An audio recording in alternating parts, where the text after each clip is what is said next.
There were 15 of them. Most arrived in the dead of night, laid their trap, and waited for the target to arrive. That target was Jamal Khashoggi, a prominent Saudi critic of his country's government and its young crown prince. He is creating an environment of intimidation and fear. Saudis are being silenced. Since his killing in Istanbul, Turkish media has released a steady drip feed of evidence implicating Saudi officials. Weeks of investigation by The Times builds on that evidence and reconstructs what unfolded hour by hour. Our timeline shows the ruthless efficiency of a hit team of experts that seemed specially chosen from Saudi government ministries. Some had links to the Crown Prince himself. After a series of shifting explanations, Saudi Arabia now denies that this brazen hit job was premeditated. But this reconstruction of the killing and the botched cover-up calls their story into serious question. It's Friday morning, September 28th. Khashoggi and his fiancée, Hatice Cengiz, are at the local marriage office in Istanbul.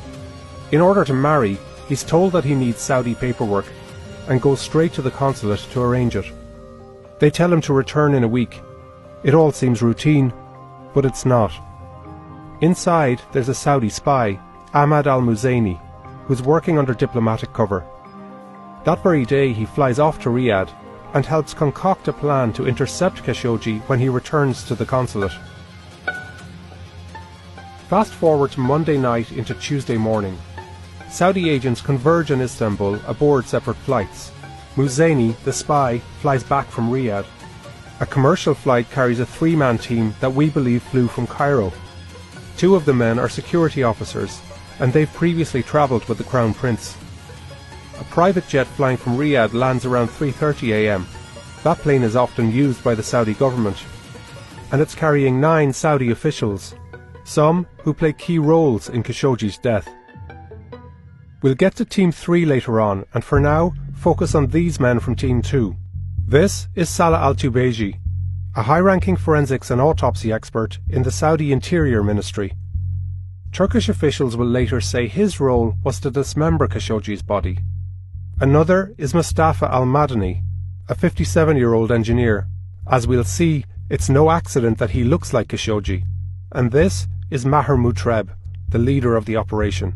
Our investigation into his past reveals a direct link between Mutreb and the Saudi Crown Prince. When bin Salman toured a Houston neighbourhood earlier this year, we discovered that Mutreb was with him, a glowering figure in the background.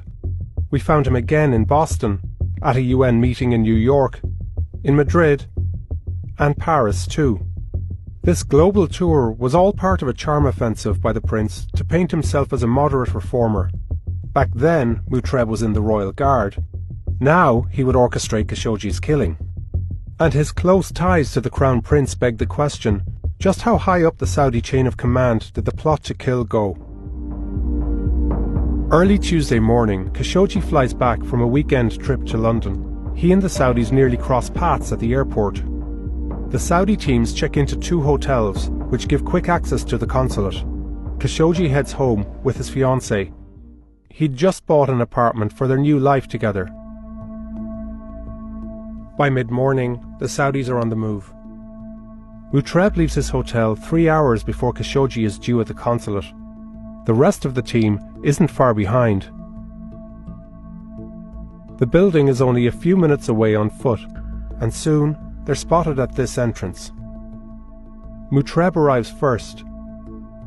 Next, we see al-Tubeji, the autopsy expert, and al-Madani, the lookalike. The stage is almost set. A diplomatic car pulls out of the consulate driveway and switches places with a van, which backs in. Turkish officials say this van would eventually carry away Khashoggi's remains. From above, we can see the driveway is covered, hiding any activity around the van from public view. Meanwhile, Khashoggi and his fiancée set out for the consulate, walking hand in hand. In their final hour together, they chat about dinner plans and new furniture for their home. At 1:13 p.m, they arrive at the consulate. Khashoggi gives her his cell phones before he enters. He walks into the consulate.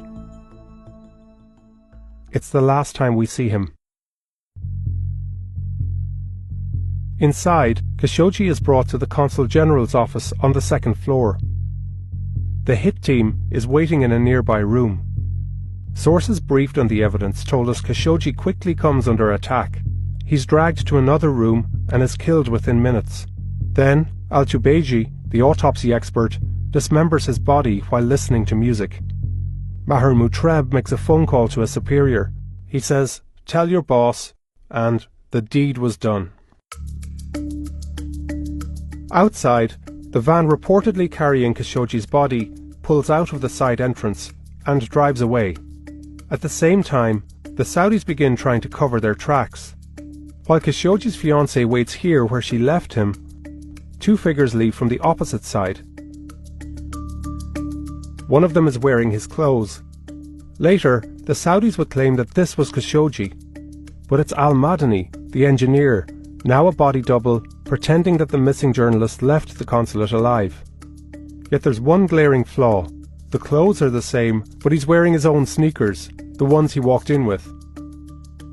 Meanwhile, the van that's allegedly carrying Khashoggi's body makes the 2-minute drive from the consulate to the Saudi consul's residence. There's several minutes of deliberations, but the van eventually pulls into the building's driveway. Again, it's hidden from public view. It's now 3 hours since Khashoggi was last seen. The body double hails this taxi and continues weaving a false trail through the city. He heads to a popular tourist area and then changes back into his own clothes. Later, we see him joking around in surveillance footage. Over at the airport, more Saudi officials arrive on another flight from Riyadh. They spend just 5 hours in Istanbul, but we're not sure where they go. Now we pick up Maher Mutreb again, exiting from the consul's house. It's time for them to go. Mutreb and others check out of their hotel and move through airport security. Al-Muzaini, the spy, heads to the airport too. But as they're leaving Istanbul, Khashoggi's fiancée is still outside the consulate, pacing in circles. She'll soon raise the alarm that Khashoggi is missing, and she'll wait for him until midnight. The alarm spreads around the world. 9 days later, the Saudis send another team to Istanbul. They say it's to investigate what happened, but among them are a toxicologist and a chemist who also has ties to the hit team. He and Tubeji attended a forensics graduation days before Khashoggi was killed. Turkish officials later say that this team's mission was not to investigate, but to cover up the killing. Now the Saudi story has changed, and prosecutors are seeking the death penalty for several suspects in Khashoggi's killing. But that doesn't include Crown Prince Mohammed bin Salman, who many Western government officials are convinced authorized the killing.